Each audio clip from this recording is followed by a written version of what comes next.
So you started running, you've gotten the basics down, but now you want to learn how to truly get faster. Well, in this video, I'm going to be sharing with you guys how to become a better runner and all the things that can truly help you hit those goals that you have this year.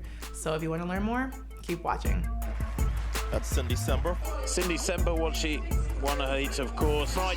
But Sember taking it there by a couple of meters.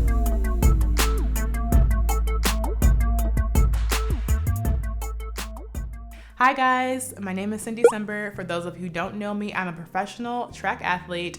I am currently training for my 3rd Olympic Games, and in this video, I'm gonna be sharing with you guys how you can improve your running or sprinting. So I made a video just like this 3 years ago, and you guys seem to find it very helpful. So I thought I'd do a little refresher and do a part 2 because there's still some stuff that I think you guys as beginners or people who have had experience can still learn. Shoot, I'm still learning to this day, and y'all, I've been running for 15 years now, so I've been doing this for a minute. And I just think there's always so much more to learn, so much more to get better at, and I just want to encourage you guys with some tips that can hopefully help you level up that running that you so desirably want to get better at. So my first tip about getting better with running or sprinting is be serious about your training. So there are 4 main things I want you to think about: consistency, effort, intensity, and fueling. These are the 4 things we're gonna go into depth about a little bit here. So consistency, what does that look like? Create a plan that is realistic for you. Now, if you're at the level I'm at, you got to keep that plan very consistent. You cannot be just training for 1 or 2 days a week and think you're going to make progress. No, you've got to be doing it 5 to 6 times a week to really make progress. You still need that rest. I'm not saying do it every day. You still need rest to recover. However, you have to create a consistent plan for you. So if you're new and you're just beginning, I recommend starting off a little bit smaller, maybe 3 days a week. What days can I do that? What days do I know I can commit to being there? So let's say you have more free time on Monday, Wednesday, Friday. Set yourself up for success and do it on those days. Don't say, well, since I have more time, I'm gonna go hang out with friends, but then on Tuesday, I'm gonna try to just squeeze everything in that day, because most likely not gonna be consistent if you're overdoing things with your journey to running. So become consistent and become, very diligent to making those times, because if you're not on a team and you're doing this kind of for leisure or just trying to have fun or whatever, you don't have some type of plan or consistency, you're probably not going to see the gains you want to see, and you're not going to improve, and you're not going to get faster. So definitely create that plan. Start off small in my recommendation, and then kind of work your way up there. So if you can go from 3 to 5, then maybe do that 3 to 5 days, maybe 6. I don't recommend doing it every day. Even me, to this day, I don't work out every single day. I need a day to recover and give my body that rest it really desires. So you definitely need a break in there, but create a consistent plan. The next thing is effort. So effort and intensity are a bit different. And I want to talk about effort because you want to have effort every time you come to your session. You need to have a plan. The reason I say effort and intensity are different because effort is a mindset thing, in my opinion. You have to come with the mindset knowing, okay, today, let's say I'm going to be running hills. Each hill, I'm going to do better than my other one. I want to have a goal. I want to make myself encouraged so that I know what I'm doing and I'm having a plan for that day. So that's what I mean by effort. We're not going to the track or on the run thinking we're going to go with the flow. No, we want to have a little bit of a plan. And I'm not saying the plan has to be so grandiose. The plan can literally just be, I want to run this mile. Okay, cool, run the mile, but have a plan and put effort towards that. Let's say you have an active recovery day. Have effort in your active recovery day where you're not just going through the motions, but you know that stretching helps. So the effort in your stretching helps you. You know that hydrating during that active recovery day helps. You want to hydrate. So that's what I mean by effort. You want to put in effort in everything you do, because that's what gets the true results, is the effort that's put into that time. Now, intensity. Intensity is the one that you really have to have if you want to get to the next level. So let's say you have a sprint workout today and you are going balls to the wall, like you're going all out. Your intensity has to be high, because in order to replicate that in a race, if you're a competitor like me, or you just want to see yourself get stronger and faster, you're going to have to do it day in and day out and really have that intensity. So you can't just come thinking, okay, well, I'm just going to take it slow here and expect to create like a beast at a track meet. No, it doesn't work like that. Replicate what you're doing in training. It's going to come out in the meets. So that's my advice for you if you are trying to increase that intensity, is take your training very, very seriously. And the last point on that little 4-point thing I gave you guys is your fueling. So fuel. you have to be eating enough food to give you energy. You have to eat before your workouts. You have to eat probably right after your workout, definitely right after your workouts. I recommend having snacks, eating right after, taking that protein. Having all that stuff is gonna help you see those gains. But I've gotten out of bed and said, oh shoot, I'm late. Let me just go and not even eat a protein bar. I kid y'all not. I was about to pass out. So don't have my problems, eat. Eat before workouts, have a snack right after, and maybe eat your full meal right after so you're replenishing and getting that fuel that's gonna help you recover. All right, the next point I want to share with you guys is have workout partners that encourage you. So have some sort of accountability. Have somebody that is going to be with you, encourages you to be that runner that you can be.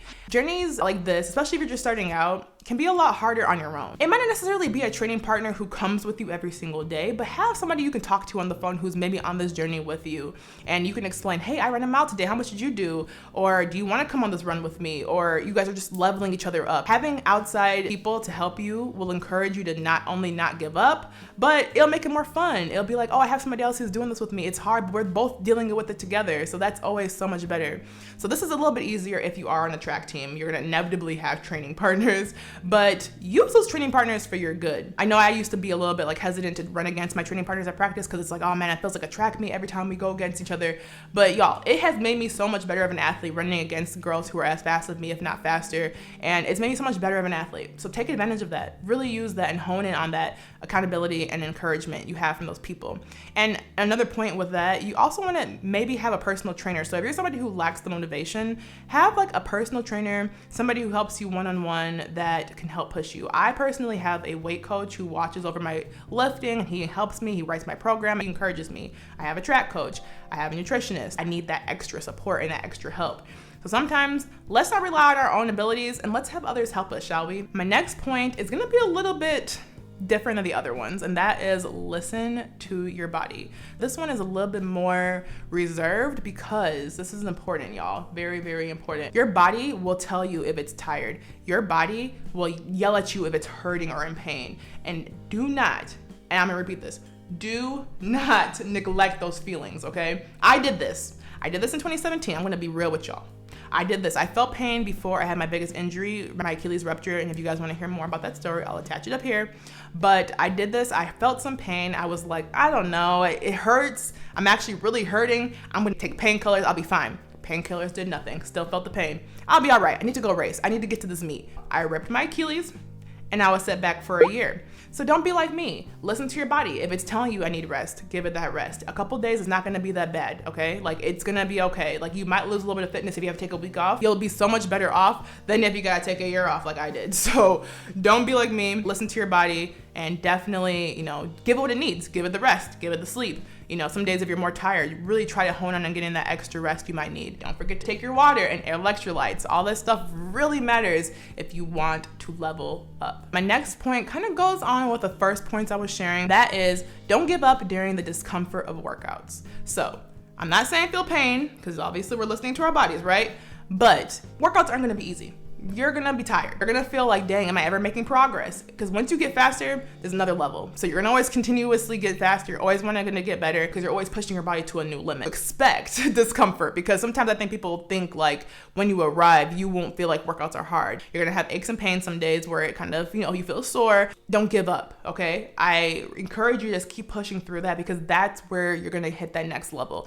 That's when your muscles are getting stronger, when you're getting faster, when you're getting better. You're on that 5th mile, you got one more to go, and it's hard and you're like want to give up. You want to push through that because that's what's going to help you get to the next level. Just know, even from an Olympian who has made 2 Olympic teams and who's running professional track meets with the best of the world, training never really gets easier. If anything, it gets harder because your coach starts pushing you more and it's like, dang, okay, I'm always tired. Like, what the heck's happening? So just expect it. The next point I have for you guys is change your shoes out regularly. So when I was younger, this is something I struggled with. I would find a pair of shoes and I'd be like, this is great. I feel comfortable. I can run fast in these. They're my lucky shoes, which don't have superstitions, y'all. Believe in the Lord.